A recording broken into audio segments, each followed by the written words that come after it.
Assalamualaikum warahmatullahi wabarakatuh. Halo teman-teman, perkenalkan nama saya Agus Sumarna. Saya mahasiswa Pendidikan Fisika Untirta angkatan 2019. Saya dari kelas A. Tujuan video pembelajaran ini yaitu untuk memenuhi tugas mata kuliah pembelajaran fisika sekolah. Oke, langsung saja kita simak video berikut ini.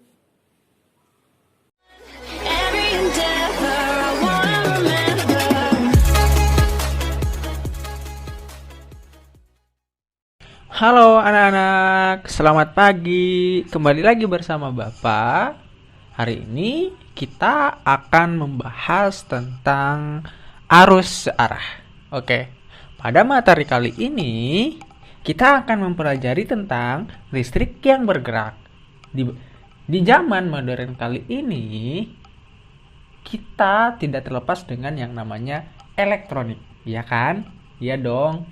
Seperti televisi, laptop, kipas angin, sampai yang terdekat dengan kita yaitu smartphone. Lalu, pernahkah kalian bertanya apakah energi listrik itu? Kemudian, mengapa televisi, laptop, kipas angin, smartphone, dan elektronik yang lainnya itu dapat menyala dengan energi listrik? Untuk mengetahui pertanyaan itu, maka kita harus memahami tentang konsep arus searah. Kalau teman-teman pengen tahu, kita langsung ke materinya, oke? Baik anak-anak, dalam ilmu fisika, listrik itu terbagi menjadi dua, yaitu yang pertama ada konsep listrik statis, dan yang kedua ada konsep listrik dinamis. Listrik statis artinya listrik itu diam atau tidak bergerak. Sedangkan listrik dinamis, listrik itu bergerak. Arus listrik dinamis itu terbagi menjadi dua, yaitu yang pertama rangkaian listrik searah atau DC. Dan yang kedua ada listrik bolak-balik atau sering dikenal dengan AC. Nah, akan tetapi pada pembahasan kali ini kita akan berfokus pada arus listrik searah. Kamu tahu nggak sih apa yang dimaksud dengan rangkaian arus listrik searah? Arus listrik searah atau direct current atau sering dikenal dengan DC merupakan aliran elektron atau pergerakan elektron dari suatu titik yang energi potensialnya tinggi ke titik lain yang energi potensialnya rendah. Pada arus listrik searah, kita akan membahas yang pertama tentang hambatan listrik. Kemudian kita akan membahas tentang sumber tegangan listrik. Yang ketiga kita akan membahas hukum Kirchhoff. Dan yang terakhir, kita akan membahas energi dan daya listrik. Oke, langsung saja. Yang pertama kita akan membahas tentang hambatan listrik. Nah, ketika di SMP, mungkin kita telah belajar nih tentang variabel yang berhubungan dengan hambatan listrik. Apa saja? Yang pertama kita mengenal yang namanya R, yaitu hambatan listrik. Kemudian ada V, sumber tegangan, dan ada I, kuat arus. Dan bagaimana hubungannya? Orang yang pertama kali mengetahui hubungan ini yaitu Joost Simon Ohm. Menurut Simon Ohm, arus itu akan sebanding dengan beda potensial sumber tegangannya, namun akan berbanding terbalik dengan hambatan konstannya. Atau ditulis dengan persamaan yaitu I sama dengan V per R. Dari persamaan ini, hukum Ohm menjelaskan bahwa I itu akan sebanding dengan V atau tegangannya. Dan I juga itu akan berbanding terbalik dengan R atau hambatannya. Nah, pada hukum Ohm ini, hambatan itu harus konstan. Berbicara mengenai arus listrik, pasti berhubungan dengan media pembawanya. Contohnya, kabel yang terbuat dari tembaga, misalnya. Kemudian kawat yang terbuat dari besi. Nah, kedua jenis ini pasti mempunyai hambatan jenis yang berbeda, ya kan? Nah, maka dari itu nanti muncul persamaan yaitu R sama dengan rho L per A, di mana rho itu adalah hambatan jenis kawat, kemudian L-nya adalah panjang kawat, dan A-nya itu adalah luas menampang kawat. Biar kita lebih paham nih terkait materi hambatan penghantar, nah kita lihat simulasi berikut ini. Nah, di sini kita mendapatkan persamaan yang tadi ya, yaitu R kali rho kali L per A. Nah, di sini terdapat sebuah kawat tembaga ya. Nah, nanti kita akan mengetahui nih antara hubungan R dengan rho, kemudian R dengan L, dan R dengan A. Yang pertama kita mengetahui hubungan R dengan rho. Bagaimana hubungannya?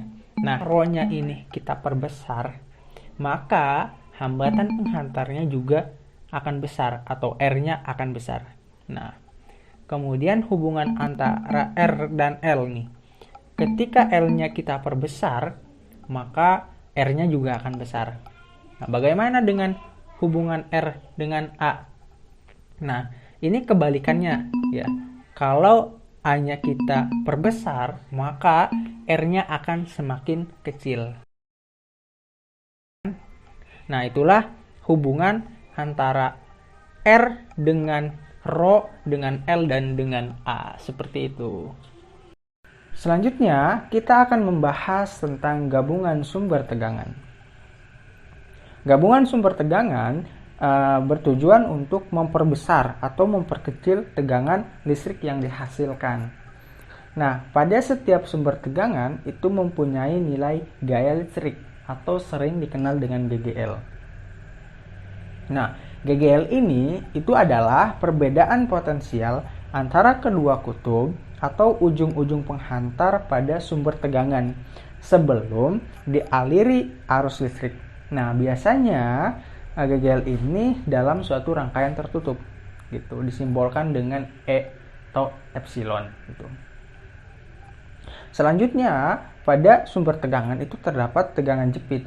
Nah, tegangan jepit ini adalah perbedaan potensial antara kedua kutub atau ujung-ujung penghantar pada sumber tegangannya setelah dialiri arus listrik.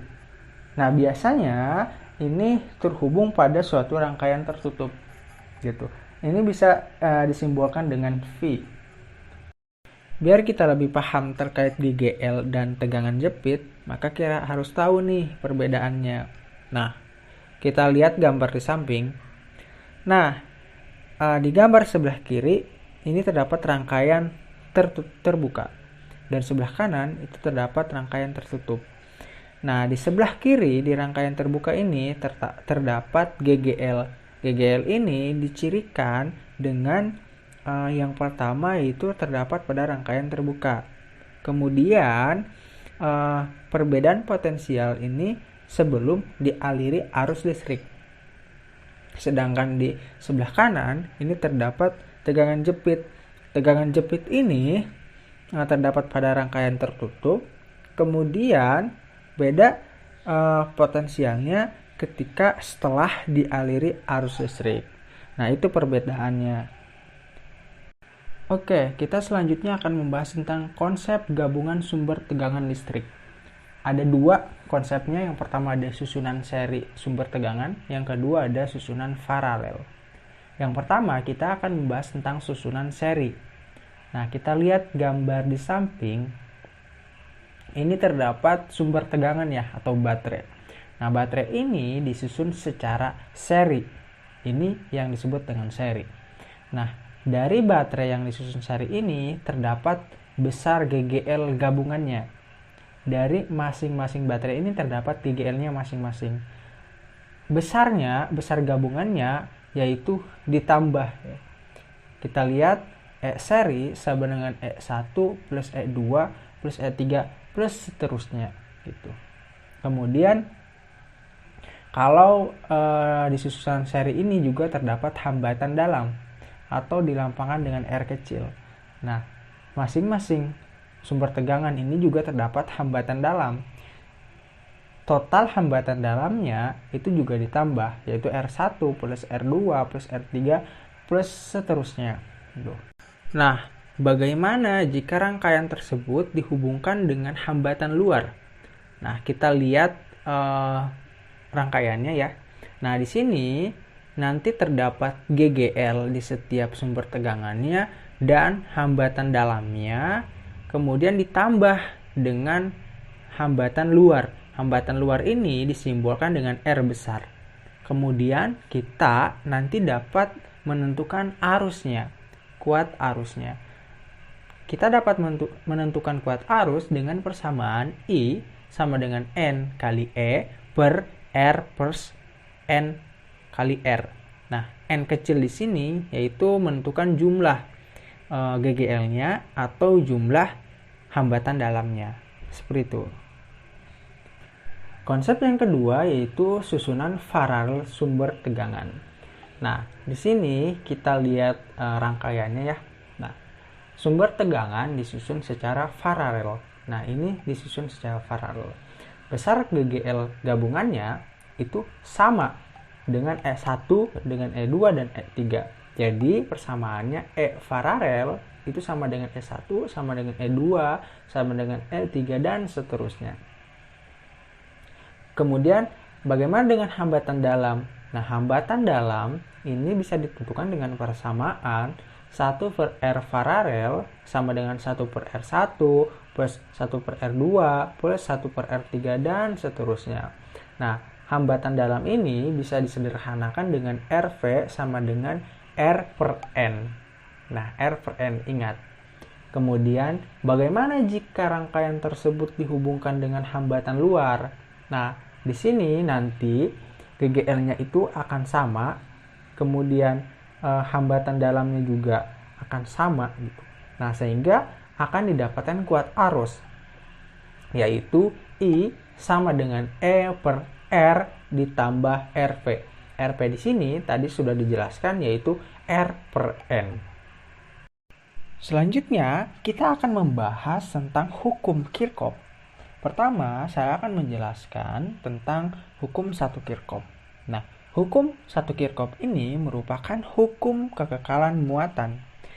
Karena pada hukum 1 Kirchhoff ini menyatakan bahwa jumlah muatan listrik yang mengalir itu tidak berubah.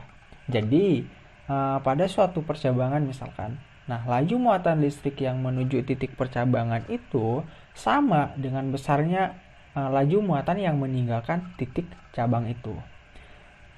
Hukum 1 Kirchhoff itu dituliskan dengan persamaan sigma I masuk sama dengan sigma I keluar.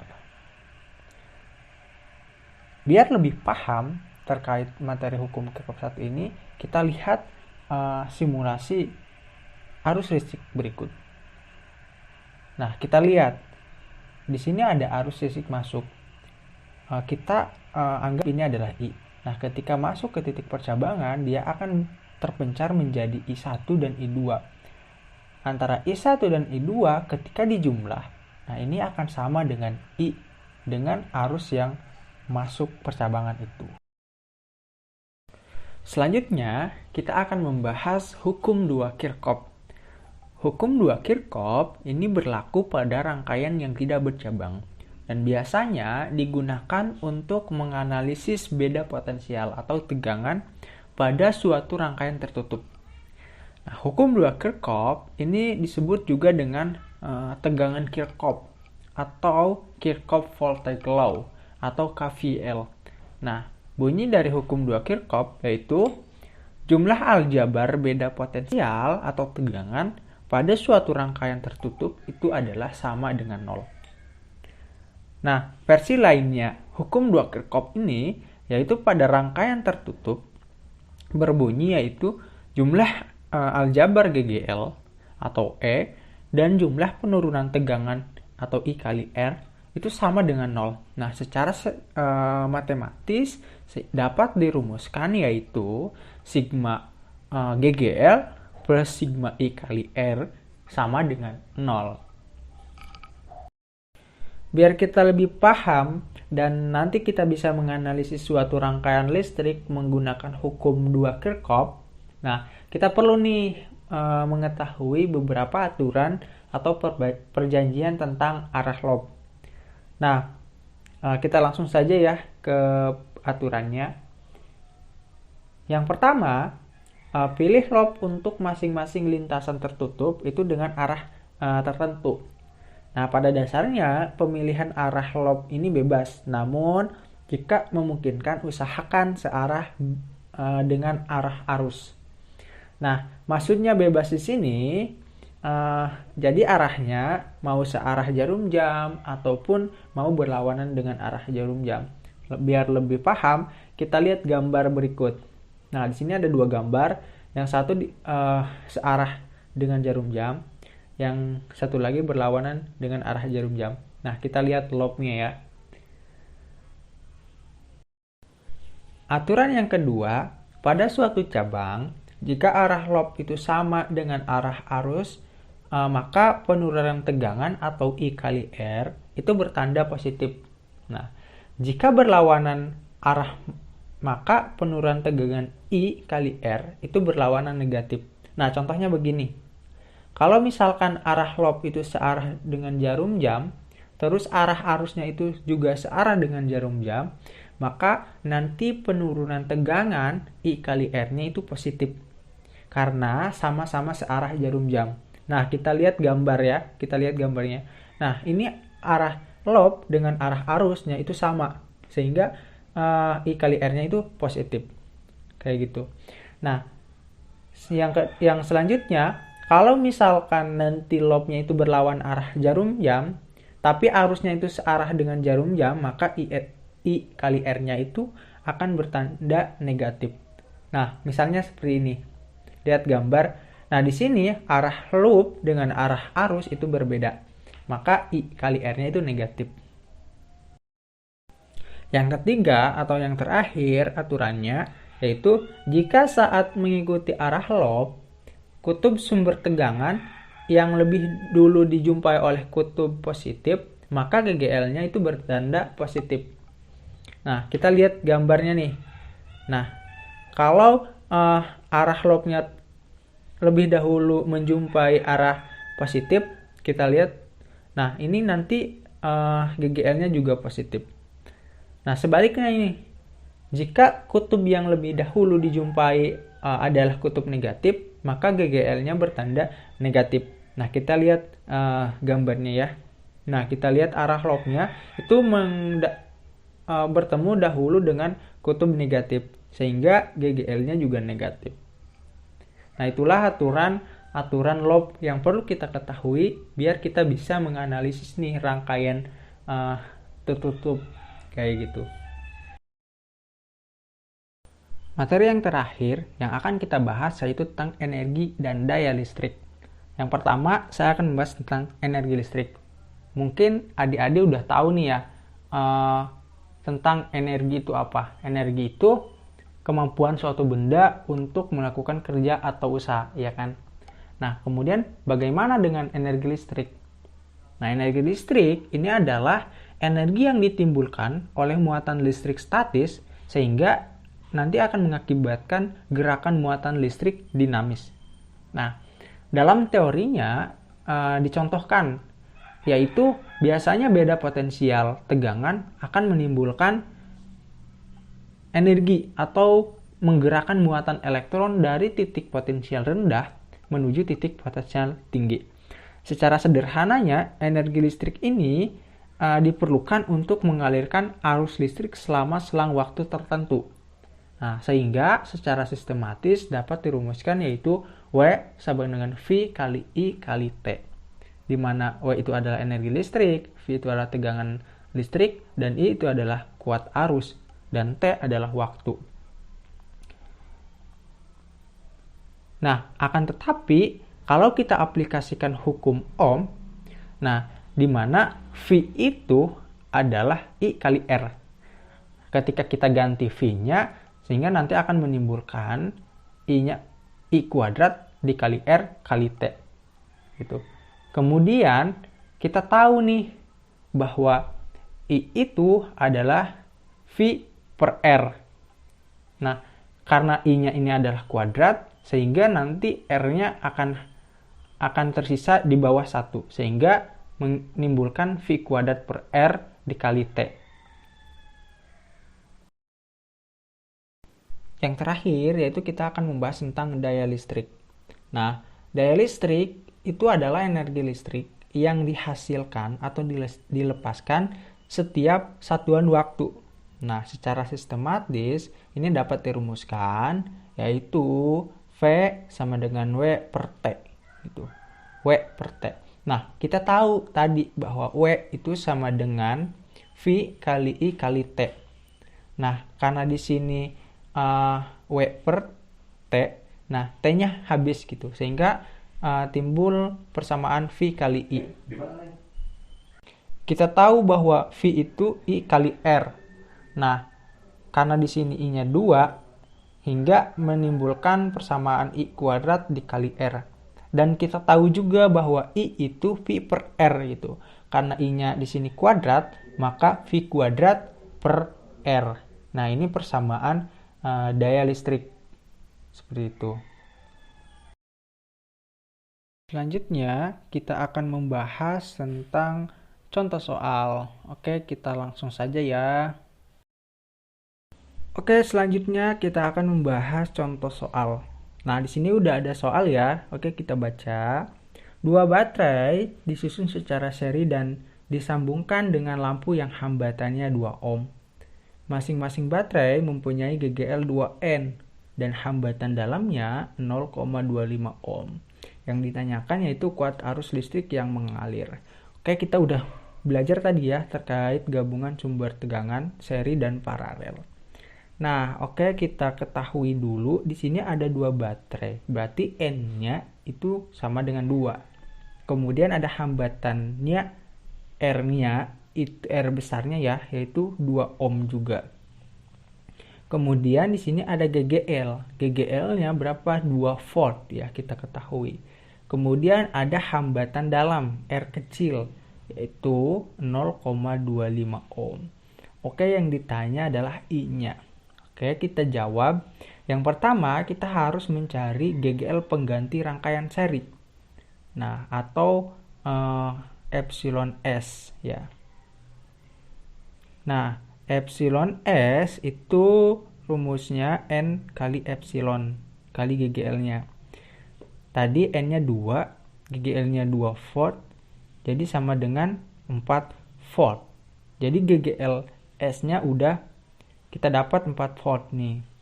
Selanjutnya kita harus mencari hambatan dalam, yaitu RS pada rangkaian serinya. Nah, RS-nya sama dengan persamaannya N dikali R hambatan dalamnya tadi. Jadi 2 dikali 0,25 ohm. Jadi hasilnya 0,5 ohm. Kita udah tahu nih GGL pengganti rangkaian seri dan hambatan dalam pengganti rangkaian serinya. Nah, di sini kita bisa menentukan nih kuat arus listriknya menggunakan persamaan I sama dengan epsilon S per RS ditambah R besar.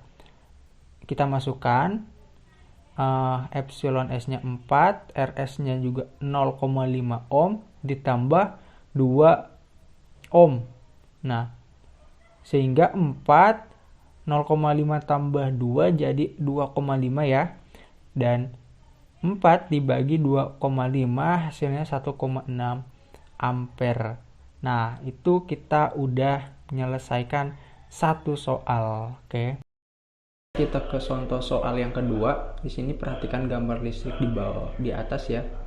Nah, di sini terdapat rangkaian jika diketahui GGL 1 sama dengan 16 volt, GGL 2 8 volt, GGL 3 10 volt, R1-nya sama dengan 12, R2-nya 6 ohm dan R3-nya 6 ohm juga. Nah, ditanyakan besar kuat arus di listrik 1.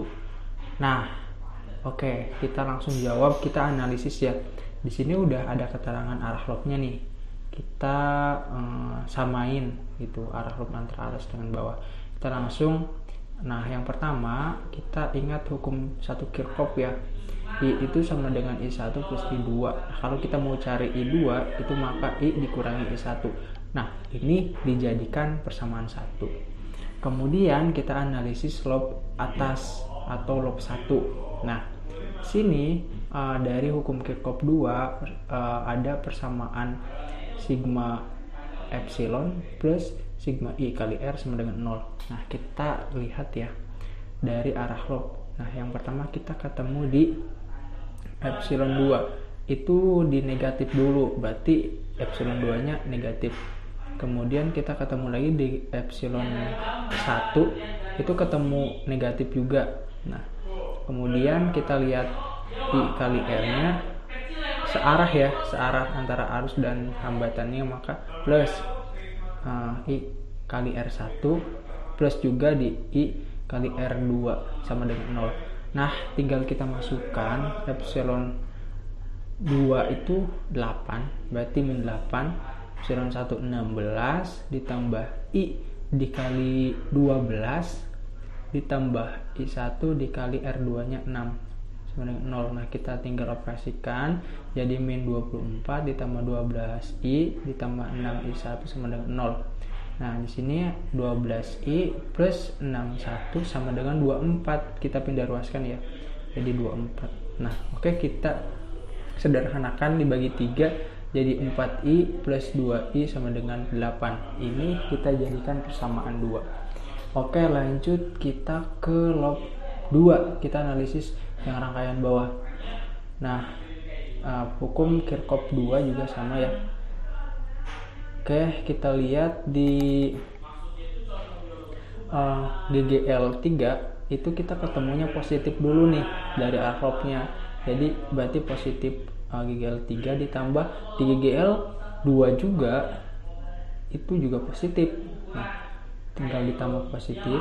Nah, yang di I2 dan R3 juga positif nih, searah. Nah, berarti positif juga. Nah, beda nih di I1 dengan R2 arahnya berlawanan nih, maka dia negatif berarti. Gitu kan? Dia negatif dengan arah lobnya, berarti I1 min I1 R2 sama dengan 0. Oke, kita tinggal operasikan. Epsilon 3 itu 10, epsilon 2 8, I2 R3 nya 6 dikurangi I1 R2 nya 6 sama dengan 0. Jadi 18 tambah 6 I2 dikurangi 61 sama dengan 0. Nah, selanjutnya kita pindah ruaskan min 18 nya jadi min 18. Oke, kita sederhanakan bagi 3 jadi I2 kurangi I1 sama dengan min 3. Ini jadi persamaan 3. Oke, selanjutnya kita substitusikan nih persamaan 1 ke persamaan 3 yang tadi udah kita dapat. I dikurangi I1 dikurangi I1 sama dengan min 3. Nah, karena I2 itu tadi kan I dikurangi I1 ya. Nah, oke, kita operasikan jadi I dikurangi 2I1 sama dengan min 3. Ini jadi persamaan 4. Selanjutnya kita mau mencari I-nya nih. Berarti eliminasi nih persamaan 2 dan persamaan 4. Nah, persamaan 2 4I ditambah 2I1 sama dengan 8.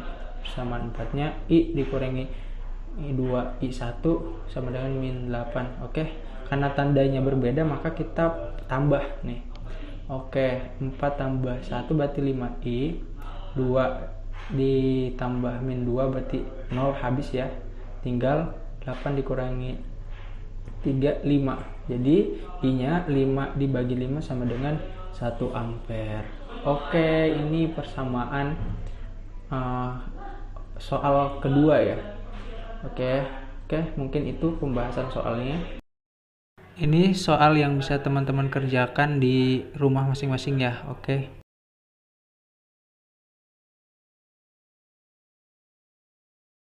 Dari pembelajaran kali ini, kita dapat menyimpulkan yaitu energi listrik terjadi karena beda potensial tegangan yang akan menimbulkan energi atau menggerakkan muatan elektron dari titik potensial rendah menuju ke titik potensial tinggi.